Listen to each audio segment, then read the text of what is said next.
नमस्कार दोस्तों, स्वागत है आप सभी लोगों का Sonu study classes YouTube channel में। दोस्तों मैं आप लोगों को NCERT book class 9 Hindi chapter 8 Suryakant Tripathi Nirala विस्तृत उत्तरीय प्रश्न मैं आप लोगों को इस वीडियो में बताऊंगा। प्रश्न नंबर 1, निम्नलिखित पदांशों की संदर्भ व्याख्या कीजिए तथा काव्यगत सौंदर्य भी स्पष्ट कीजिए। दान।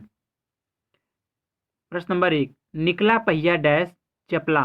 शब्दार्थ पहिया, अरविंद। यहाँ इसके दो अर्थ हैं। सरोवर में लिखा हुआ पहला कमल, प्रातःकाल का सूर्य ज्ञान। अनिध, सुंदर, निर्दोष। सौरभ, वसना, सुगंधी के वस्त्र धारण किए हुए। छीड़, कटी, पतली कमर, धारा वाली। नटी, नवल, नव, योना, नर्तकी। संदर्भ प्रस्तुत पद पंक्तियां हमारे पाठ्य पुस्तक हिंदी काव्य में संकलित तथा सूर्यकांत त्रिपाठी निराला द्वारा रचित अपरा नामक काव्य ग्रंथ से दान शीर्षक कविता से ली गई है। प्रसंग, इस कविता में उस ढोंगी दानियों पर व्यंग किया गया है जिसके हृदय में दया लेशमात्र भी नहीं है तथा जो धर्म के नाम पर केवल दान का ढोंग करते हैं। इन पंक्तियों में कवि ने प्रातःकालीन प्राकृतिक सौंदर्य का वर्णन किया है। व्याख्या, प्राकृतिक में रहस्यम सुंदर श्रृंगार को देखने के लिए पो फटते ही पहला कमल खिल गया अथवा प्रकृति के रहस्यों को निर्दोष भाव से देखने के लिए आज ज्ञान का प्रतीक सूर्य निकल आया है। आज ही पहली बार कवि को धर्म के वहा आडंबन का स्वरूप देखकर वास्तविक ज्ञान प्राप्त हुआ है। सुगंधित रूपी वस्त्र धारण कर वायु मंद मंद बह रही है। वह जब कानों के निकट से गुजरती है तो ऐसा मालूम पड़ता है कि वह प्राणों को पुलकित करने वाला गतिशीलता का संदेश दे रही हो। गोमती नदी में कहीं कहीं पानी कम होने की वजह से एक पतली कमर वाली नवेली नायिका सी जान पड़ती है। उसमें उठती गिरती लहरों के कारण वह धारा मधुर उमंग से भरकर नृत्य करती हुई सी जान पड़ती है। काव्यगत सौंदर्य, कवि ने गोमती तट पर प्रातःकालीन प्राकृतिक सौंदर्य का सजीव वर्णन किया है। गोमती नदी को नवयौवना नर्तकी कहकर नदी का मानवीकरण किया है। भाषा, संस्कृतनिष्ठ खड़ी बोली शैली, प्रतीकात्मक वर्णन। रस, शांत श्रृंगार। शब्द शक्ति, निकला पहिया पहला, अरविंद आज में क्षण लक्षणा। गुण, माधुर्य, अलंकार, रूपक, मानवीकरण और अनुप्रास। प्रश्न नंबर 2, मैं प्रातः पर्यटनार्थ चला डैश वह पैसा एक उपायकरण अथवा ढोता जो वह डैश उपायकरण। शब्दार्थ, पर्यटनार्थ भ्रमण के लिए, निश्चल, स्थिर, सदया, दया भाव से युक्त, कृष्णकाय, काले शरीर वाला। संदर्भ प्रस्तुत पदांश हमारी पाठ्य पुस्तक हिंदी काव्य में संकलित एवं सूर्यकांत त्रिपाठी निराला द्वारा रचित दान शीर्षक कविता से अवतरित है।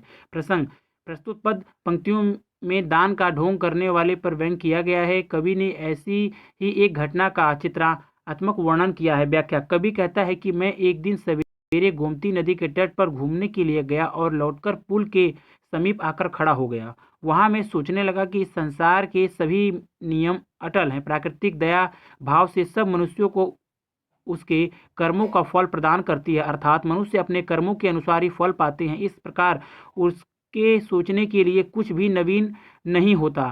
सौंदर्य, गीत, विविध रंग, गंध, भाषा, मनोभावों को छंदों में बांधना और मनुष्य को प्राप्त होने वाले ऊंचे ऊंचे भोग तथा और भी कई प्रकार के दान जो मनुष्य को प्राकृतिक ने प्रदान किए हैं या उसने अपने परिश्रम से प्राप्त किया है, इन सब में मनुष्य श्रेष्ठ और सौभाग्यशाली है। फिर निराला जी ने देखा कि गोमती के पुल पर बहुत बड़ी संख्या में बंदर बैठे हुए हैं तथा सड़क के एक और दुबला पतला काले रंग का मृत प्राय जो हड्डियों का ढांचा मात्र था ऐसा एक भिखारी बैठा हुआ है। वह भिक्षा पाने के लिए अल्प नेत्रों से ऊपर की ओर देख रहा है। उसका कंठ भूख के कारण बहुत कमजोर हो गया था और उसकी श्वास भी तीव्र गति से चल रही थी। ऐसा लग रहा था मानो वह जीवन से बिल्कुल उदास होकर शेष घड़ियां व्यतीत कर रहा हो। न जाने इस जीवन के रूप में वह कौन सा साप हो रहा था और किन पापों का फल भोग रहा था। मार्ग से गुजरने वाले सभी लोग यही सोचते थे, किंतु कोई भी इसका उत्तर नहीं दे पाता था। कोई अधिक दया दिखाता तो एक पैसा उसकी ओर फेंक देता। काव्यगत सौंदर्य। कवि ने मानव को प्रकृति की सर्वश्रेष्ठ रचना बताया है। कवि का विचार है कि मनुष्य अपने पूर्व जन्म के कर्मों के कारण दुख भोगता है। भाषा संस्कृतनिष्ठ, खड़ी बोली, शैली वर्णनात्मक, रस शांत, अलंकार जीता ज्यों जीवन से उदास में अनुप्रास तथा उपेक्षा है। प्रश्न नंबर 3, मैंने झुक नीचे डैश श्रेष्ठ मानवता, अथवा मैंने झुक डैश तत्पर वानर।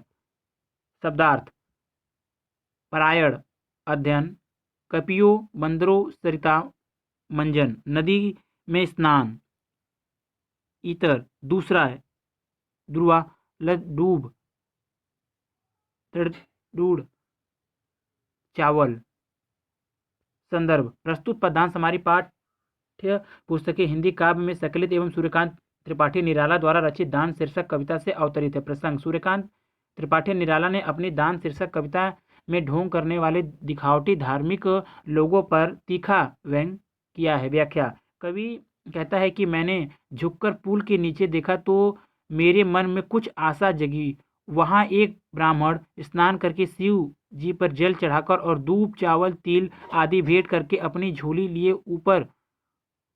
हुए ऊपर आया। उसको देखकर बंदर तीव्रता से दौड़े। यह ब्राह्मण भगवान राम का भक्त था। उसे भक्ति करने से कुछ मनोकामना पूरी होने की आशा थी। वह 12 महीने भगवान शिव की आराधना करता था। मैं ब्राह्मण महाशय प्रतिदिन प्रातःकाल रामायण का पाठ करने के बाद श्री नारायण मंत्र का जाप करते हैं। वह अंधविश्वासी ब्राह्मण जब कभी दुखी होता या असहाय दशा का अनुभव करता तब हाथ जोड़कर बंदरों से कहता कि वे उसका दुख दूर कर दें। कभी उस ब्राह्मण का परिचय देते हुए कहता है कि वह सज्जन मेरे पड़ोस में रहते हैं और प्रतिदिन गोमती नदी में स्नान करते हैं।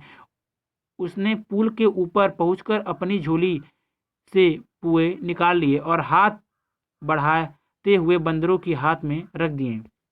कवि ने यह देखकर दुख हुआ कि उसने बंदरों को तो बड़े चाव से पुए खिलाए, परंतु उधर घूमकर भी नहीं देखा जिधर वह भिखारी कातर दृष्टि से देखता हुआ बैठा था। मानवीय करुणा की अपेक्षा और बंदरों को पुए खिलाने के बाद वह अंधविश्वासी ब्राह्मण बोला कि अब मैंने उन राक्षसी वृत्तियों से छुटकारा पा लिया है जिसके कारण मैं दुखी था। परंतु निराला जी ने मुख से निकला, धन्य हो श्रेष्ठ मानो। भाव यह है कि जो मनुष्य ईश्वर की सर्वश्रेष्ठ रचना है उसकी इतनी दुर्गति कि उसे बंदरों से भी तुच्छ समझा गया। मरणासन दशा में देखकर भी उसे भिक्षा के योग्य भी न समझा गया। मानवता का इससे बढ़कर क्रूर उपहास और क्या हो सकता है। काव्यग्रंथ सौंदर्य। कवि ने अंधविश्वासी मानव के धार्मिक ढोंग पर तीव्र व्यंग किया है।